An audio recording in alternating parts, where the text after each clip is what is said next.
Hi, I'm Kaylin. Last night at my sister's extravagant party, I thought I'd finally been invited to belong.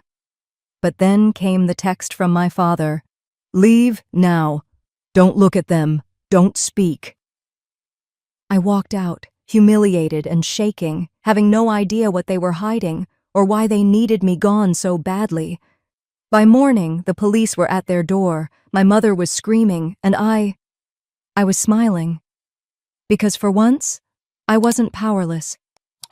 I had every word recorded. Before we dive in, tell me, what time are you listening to this, and where are you? Drop a comment below. I want to know. The heat clung to me like a second skin as I stepped out of my car, the kind of sticky summer evening Charleston is known for. The valet gave me a practiced smile, one I could tell he'd been flashing at every guest who arrived for my mother's big night. I adjusted my dress, smoothed my hair, and told myself to breathe. I wasn't here to make a scene.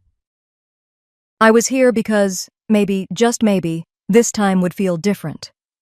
Inside, the air conditioning greeted me with a blast, along with the muted hum of polite conversation and the low notes of a jazz quartet tucked in the corner. Crystal chandeliers reflected off the polished wood floors, and every table was draped in white linens, folded napkins perched like little sculptures. It was all so blithe. My mother had always loved grandeur that could double as a performance. I paused in the doorway, scanning the room. Ophelia, my older sister, stood near the bar, glowing in a floor-length emerald dress. Her hair fell in perfect waves, the kind of effortless look that takes hours of effort. People surrounded her, laughing a little too loudly at whatever story she was telling. She belonged here, basking in the attention, while I hovered by the entrance like a guest who'd gotten lost. I tugged the invitation out of my clutch, even though I didn't need it anymore. My name, Kaylin, had been added by hand at the bottom of a pre-printed card. It was written in my mother's perfect cursive, but small and crammed, like she'd realized at the last minute that her youngest daughter should probably be included. An afterthought. Miss Kaylin? A server appeared, clipboard in hand. Your table is this way. He led me across the room, weaving between clusters of well-dressed people who barely noticed me. I caught a glimpse of my mother, blithe, floating from guest to guest, kissing cheeks and clasping hands like royalty greeting loyal subjects. She spotted me briefly, offering a quick, rehearsed smile before turning back to a woman complimenting her earrings. My table was near the back, practically in the kitchen. From where I sat, I could see the servers coming and going, balancing trays of wine and hors d'oeuvres. The hum of conversation from the main room felt distant, like I'd been deliberately placed in the periphery. The server gave me a sympathetic glance before walking away. That small look said everything. They knew. Everyone always knew. I sat down, pressing my palms to my lap. The empty chair beside me stayed empty for what felt like forever. Eventually, Ophelia drifted over, giving me one of those hugs that barely qualify as contact. Thanks for showing up, she murmured. Don't make it about you tonight, okay? I wasn't planning to, I said, but she was already walking away, her perfume lingering like a reminder of where I stood in this family, visible, but only when convenient. My mother stopped by next, all painted on warmth. Glad you made it, darling, she said, touching my shoulder lightly. Don't wander too far. And then she was gone, like she'd checked something off her to-do list. I stared at the wine glass in front of me, the deep red catching the light. I hadn't had a drink in years. It wasn't worth explaining why, not here, not tonight. I pushed it aside, untouched. I leaned back, watching my family work the room, thinking about how many times I'd told myself I was used to this, used to being the one pushed to the edges. But tonight, for some reason, it stung differently. I wasn't sure why I came. Maybe I just wanted, for once, to feel like I belonged. And that's when I heard the first words that would change everything. Ladies and gentlemen, I'd like to thank someone very special. The room fell quiet, as the spotlight moved toward the small stage at the front.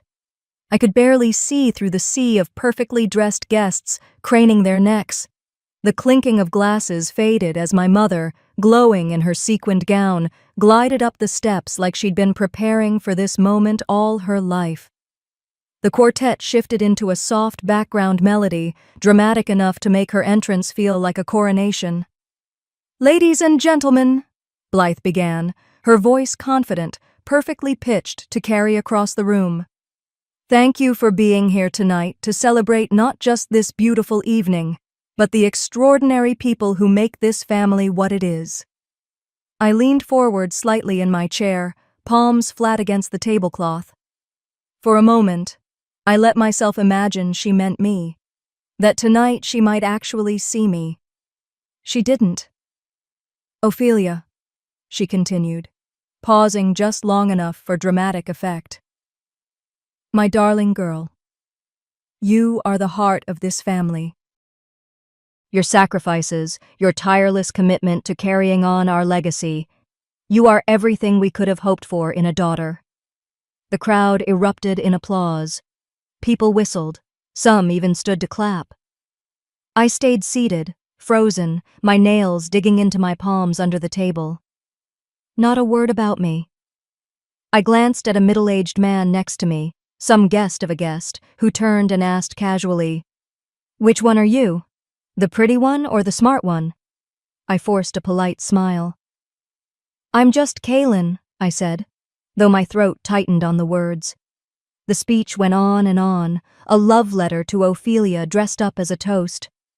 "She is our future," Blythe declared proudly. "Her achievements are a testament to this family's values. We are all so proud of her." I couldn't help but glance toward my sister. Ophelia beamed, soaking in the praise, nodding as though humility was beneath her, but she'd try to feign it anyway. She caught my eye for a split second, then looked away. When the applause finally died down, my father walked up. Arden always looked slightly out of place at these events, like he'd rather be anywhere else. But tonight there was an unusual energy in his movements.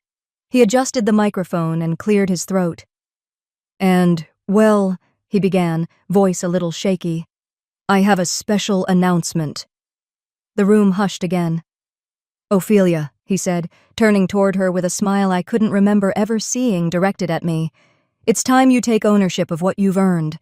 As of tonight, the Hilton Head property is officially yours. You've always treated it like a second home. Now it truly is." The words hit me like a slap. I sat there, stunned, as the guests erupted again, clapping and murmuring congratulations. I could hear snippets. "That's so generous. She really deserves it. Didn't Kaylin used to handle that place?" Yes, I had. I'd spent years keeping that house alive, paying for repairs when my parents didn't want to, cleaning up after holiday weekends everyone else abandoned, making sure it didn't fall apart when no one else cared. And now, just like that, it was gone, handed over as if my work had been invisible. My jaw ached from clenching it. I pushed my chair back slowly, careful not to draw attention, and whispered to the stranger beside me, "Excuse me." The hallway outside the banquet room was blissfully empty. I walked toward the restroom but didn't go in, stopping instead near a large mirror by the coat check. I gripped the edge of the counter, my hands trembling. Why do I keep expecting them to see me? I took a breath, then another, but it didn't help. My chest felt tight, like the walls themselves were closing in. That's when my phone buzzed in my clutch. A text from an unknown number. "Leave. Now, don't look at them. Don't speak." My hand trembled as I held the phone, staring at the words that glared back at me. "Leave. Now. Don't look at them. Don't speak." For a few seconds, I couldn't even breathe.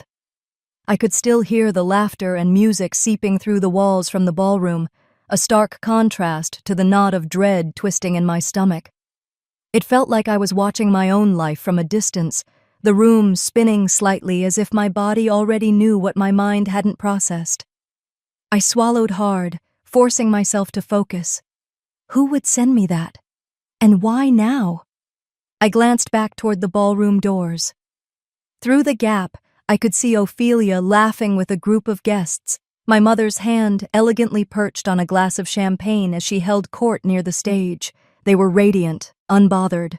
No one in that room looked like they'd just sent me a message that sounded like a threat or a warning. I tightened my grip on the phone and, without overthinking it, pressed the number to call back. It rang twice before a voice I hadn't expected to hear picked up. "Kaylin," my father's voice came through, low and strained, like he was hiding somewhere he wasn't supposed to be. "Dad?" I whispered, stepping further into the empty corridor, instinctively moving away from the noise. "What's going on? Why are you telling me to leave?" "Just do as I say," he hissed, his tone unlike anything I'd ever heard from him. My father was usually measured, distant even, but this was different. This was fear. "Don't drink anything. Don't sign anything. Get your things and go. Quietly." My pulse thudded in my ears. "What are you talking about? Did something happen? Are you okay?" "I can't explain now," he said, cutting me off. "Just leave, please." "Dad, you can't just—" But the line went dead. He hung up. I stood there, the phone still pressed to my ear, frozen. The message, his tone, the urgency. It didn't feel like paranoia. It felt real. I shoved the phone back into my clutch, trying to calm my breathing. My heels clicked softly against the marble floor as I started to move, unsure of where to go next. I thought about leaving through the side exit, just walking away from the whole event, but something stopped me. That's when I heard her voice. I froze mid-step, pressing myself against the wall as I realized Ophelia was just around the corner. Her polished, confident tone was quieter now, but still dripping with that superiority she wore like a designer dress. "She won't fight it," she said. "She never does. Just make sure the paperwork clears tonight." Paperwork? My heart pounded harder. A man's voice responded, muffled and indistinct, but I could make out the words transfer and accounts. I leaned closer, my breath shallow, straining to catch every word. "Don't worry about her," Ophelia continued. "Kaylin doesn't even know what's coming. She'll be out of the way before she figures it out." It felt like my blood turned cold. My sister, my own sister, was talking about me, about pushing me out of something I didn't even know I was part of. I backed away slowly, careful not to make a sound. I didn't even know where I was going, but I couldn't stand there listening to more. I made my way back toward the hallway by the restrooms, the farthest point from the ballroom where I could still breathe. My mind raced. How much had they planned behind my back? What paperwork? What closing out did she mean? Leaning against the wall, I stared at my reflection in the ornate mirror. My face looked pale, almost unrecognizable under the soft hallway lights.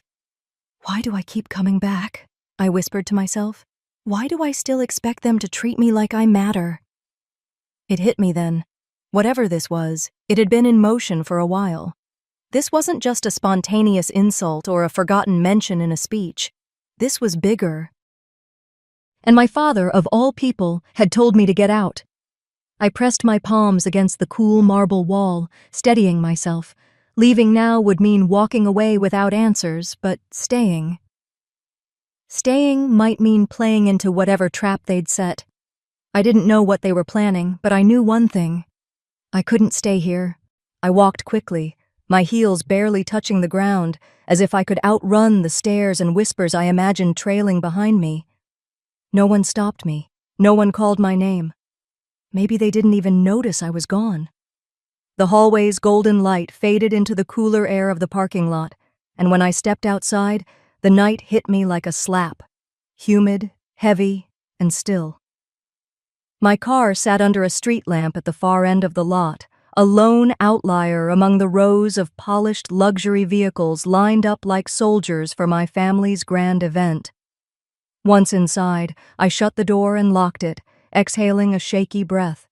The muffled roar of laughter and music carried through the brick walls of the hall, But here in my car, it felt like I'd entered another world, silent, suffocating, but mine.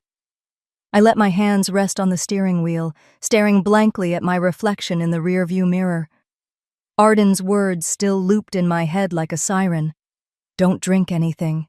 Don't sign anything. Just leave. But leave, just walk away, that's what I always did, wasn't it? It was what they counted on me to do. My phone lit up on the passenger seat. I picked it up, staring at the screen, my fingers twitching with a need I couldn't name. Control, answers, maybe both. For years I'd been kept at arm's length, told just enough to make me feel included, but never enough to truly belong. But tonight, I wasn't going to stay in the dark. I unlocked my phone and, with practiced fingers, opened the app that linked to our family's shared cloud account. It was meant for photos, for coordinating maintenance on properties, for taxes, mundane things that made us look like a functioning family on paper. But I knew its real value. It was where my parents stored anything they wanted all of us to access, and a lot they probably assumed I wouldn't dare look at. I scrolled past the smiling photos of Ophelia in her gowns, the perfect family portraits I hadn't been invited to join, and found a folder buried near the bottom. Legal, pending. My heart picked up speed. I tapped it. Documents appeared. Transfer, final. Settlement, draft. Revised trust agreement. My stomach twisted as I opened the first one. Pages of legal jargon filled the screen, but the words that mattered jumped out in bold. Transfer of ownership, primary beneficiary. Ophelia Vaughn. My sister's name, over and over again. I swiped to the next file, fingers shaking. It was an email chain. My mother, Ophelia, and a lawyer I didn't recognize. Kaylin doesn't need to be involved. She's been distant for years. Let's not complicate this. She'll stay quiet if we don't provoke her. I blinked hard, like I could erase the words if I tried hard enough. They weren't just transferring the Hilton Head property. They were moving assets from another trust, one I didn't even know existed. My name was nowhere in these documents, though I had spent years helping manage the vacation home, covering costs when no one else wanted to, quietly taking responsibility because I thought it mattered. A fresh wave of humiliation burned my chest. All this time I thought my distance from them had been my choice. But this was them rewriting the family without me in it. I leaned back against the headrest, staring at the ceiling of my car as I tried to quiet the chaos in my head. They think I won't fight. They think I'll just swallow it like I always do. Not this time. I sat up straighter, my resolve hardening with each breath. I took screenshots of every email, every document, saving them to a hidden folder on my phone. Then I opened my voice recorder and started talking, my voice steady, though my hands still trembled. July 17th, 10:42 p.m., I said. Found evidence of property and trust transfers excluding me. Parties involved, Blythe Vaughn, Ophelia Vaughn, and an attorney named Daniel Klein. Arden Vaughn warned me to leave the event, saving all files for potential legal review.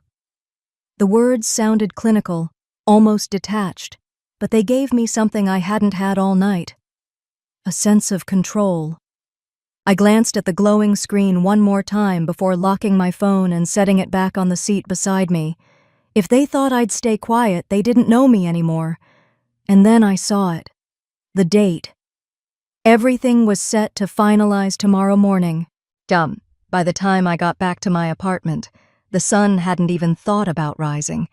The streets were still quiet, the kind of silence that only exists in those strange hours between night and morning, when the world feels suspended.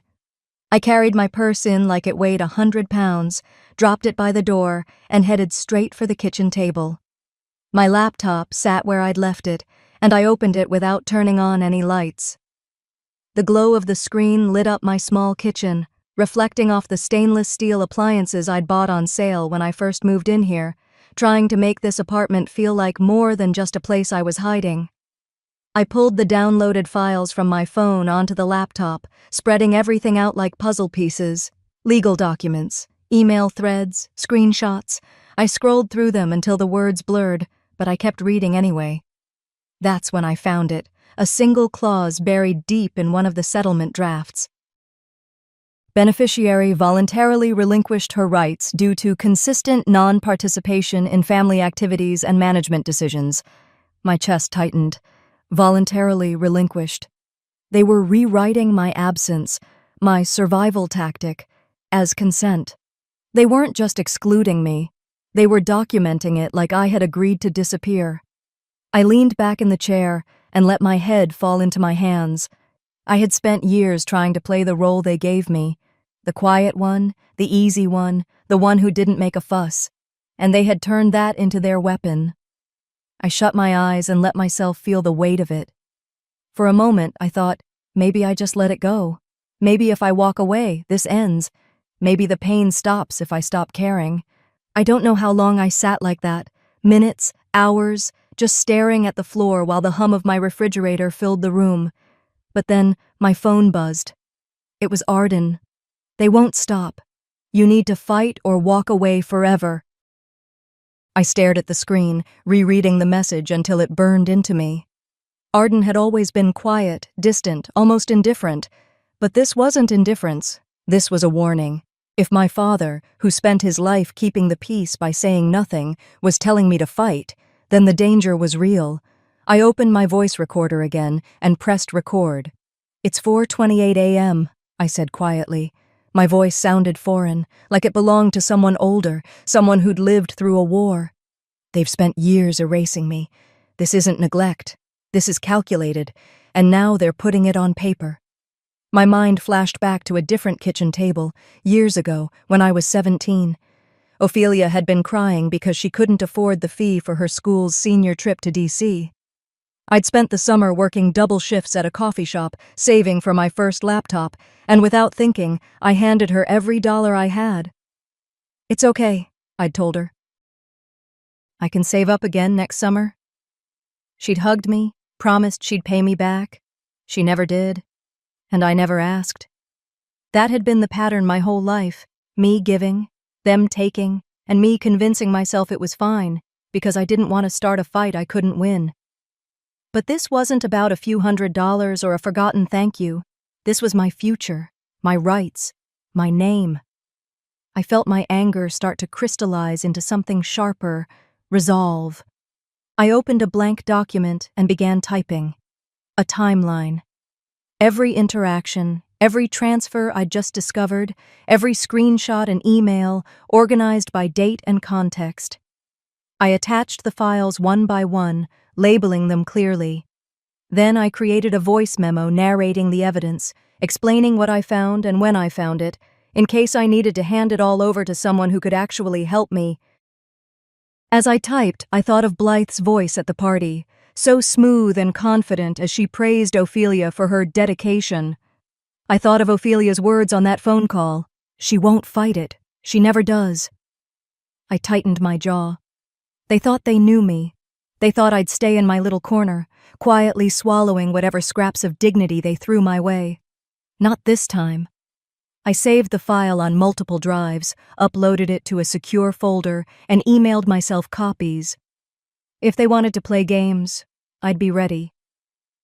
My fingers hovered over the keyboard as I whispered to myself, if they want to fight, they'll get one, but on my terms. And just when I thought I'd figured out my next move, there was a knock at my door. The knock came again, louder this time. I stayed still for a moment, staring at the door like it might disappear if I wished hard enough. My mind raced through possibilities. Arden? The police?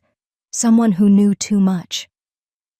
I finally stood and opened it, keeping the chain on out of instinct. And there they were, Blythe and Ophelia.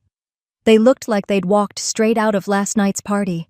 Perfect hair, immaculate makeup, clothes that screamed, "We are in control." Blythe was holding a small gift bag with gold tissue paper sticking out of the top, like this was some kind of casual drop-in. "Sweetie," Blythe cooed, her tone as syrupy as ever. "We didn't get a chance to really talk last night. May we come in?"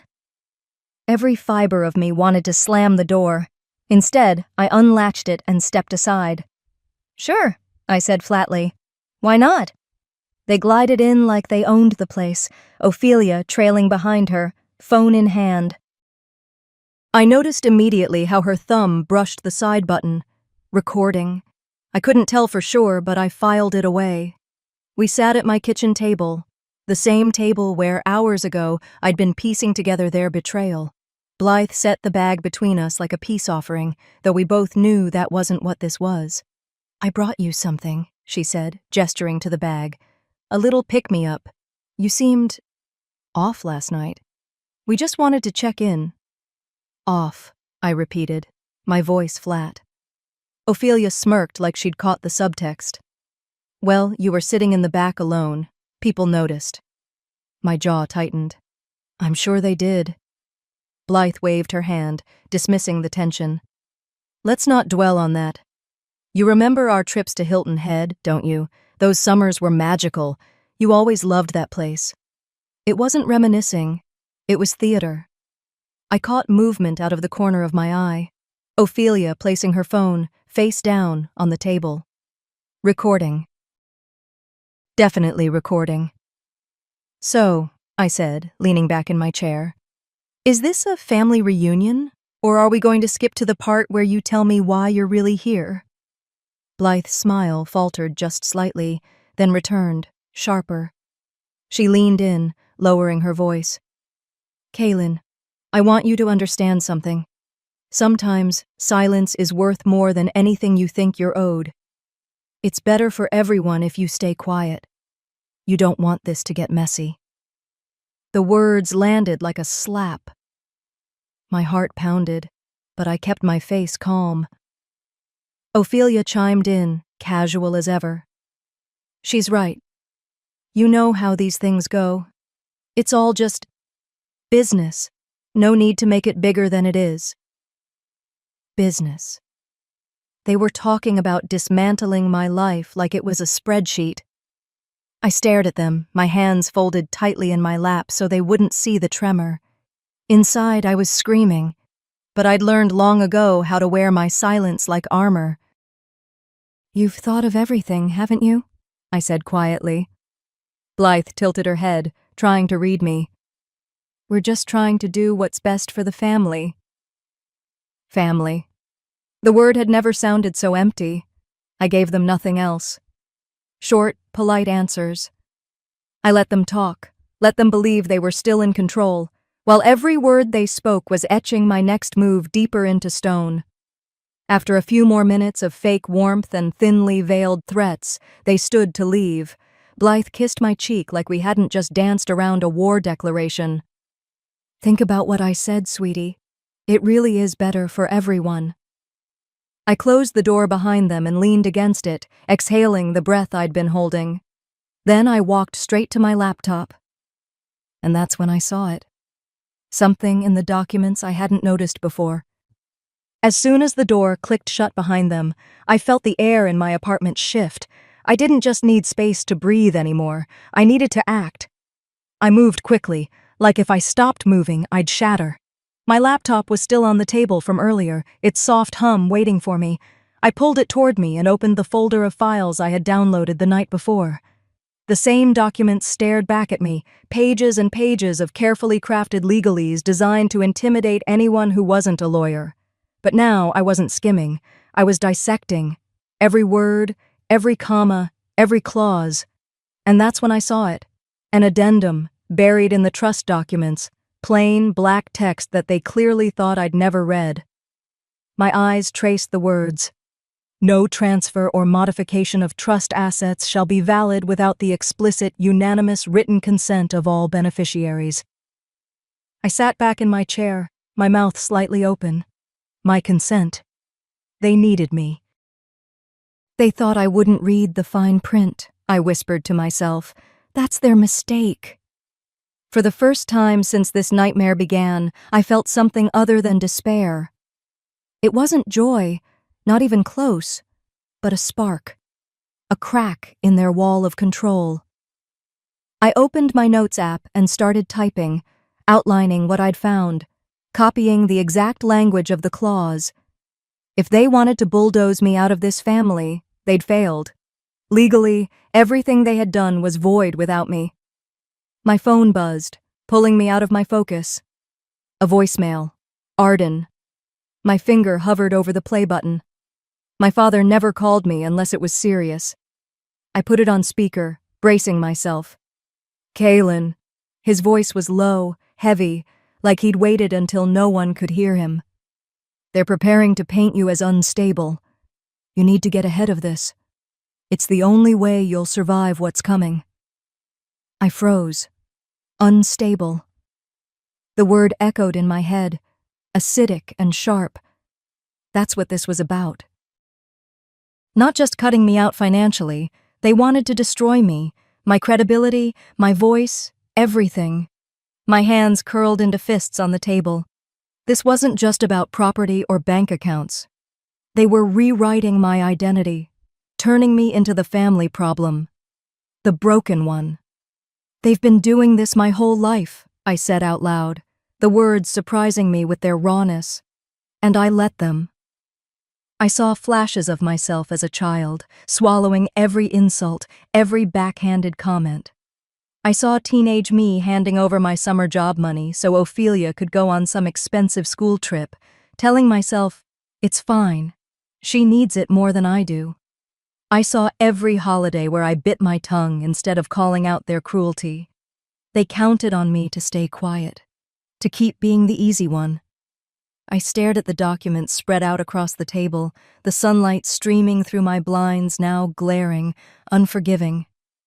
Not anymore, I said. I grabbed my phone and started organizing everything. Screenshots, the emails, that sickly sweet threat Blythe had given me at my own kitchen table. I added timestamps, grouped them by relevance, turned my cluttered desktop into a weapon. Then I opened my contacts and scrolled to a name I'd gotten from a coworker months ago, an attorney who specialized in family trusts. I hit call before I could talk myself out of it. Hi, this is Kaylin. I'd like to schedule a consultation, I said when the receptionist answered. My voice sounded steady, even to me. When I hung up, I started a voice memo, narrating everything I'd uncovered. Not for them, for me. So I could hear myself say it out loud, so I could own it. They wanted quiet Kaylin, I said into the recorder. They're about to meet the version of me they never imagined. I closed my laptop only when the screen blurred from staring too long. For the first time, I wasn't just reacting. I was building. That night, as the sky outside turned the color of deep steel, I drafted one last email, laying out every fact, every document, every threat. I scheduled it to send at 8 a.m. sharp. By then, the game would change forever. The night barely gave me rest. My mind was a carousel of plans and possibilities, each one colliding with the next. By morning, I was running on coffee and adrenaline, watching the clock inch toward my appointment downtown. The law office was sleek, glass walls and polished wood, the kind of place where you knew every second of someone's time cost more than you wanted to imagine. I sat across from Mr. Harris, the attorney my coworker had recommended, sliding a neatly organized folder across his desk. I've documented everything, I said, my voice steadier than I felt. Emails, recordings, the trust documents, I need to know what I'm standing on. He flipped through the pages with a practiced eye, nodding occasionally, making notes with a quiet hum. After several minutes, he looked up. They can't do this without you. That clause you found, unanimous consent. It makes their transfers invalid. It felt like a stone lifting off my chest. So all of this, it's illegal?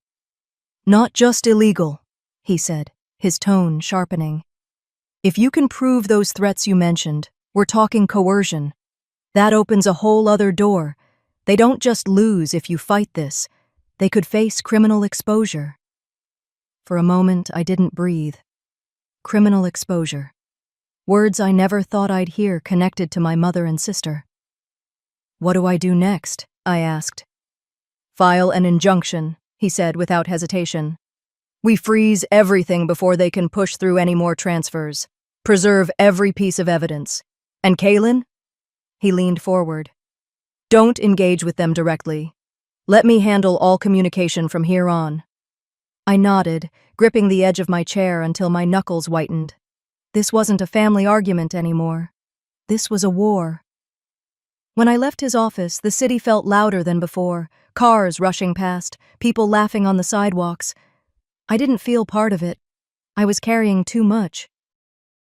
By the time I got back to my apartment, I thought I'd finally breathe, but my inbox told another story. A new email sat at the top, from a law firm I didn't recognize.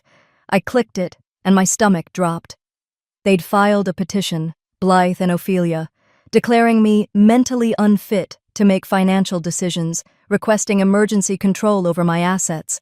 I could barely read past the first paragraph, the words blurring together. Unstable, reckless, emotionally incapable. They didn't even wait, I whispered to myself. They want me erased, officially and permanently. My heart pounded in my ears as I set my laptop aside and grabbed my phone. I opened my voice recorder, pressed record, and started speaking, my words sharp, deliberate. "To Blythe and Ophelia," I began, my voice steady, though my hands trembled. "I know what you're doing.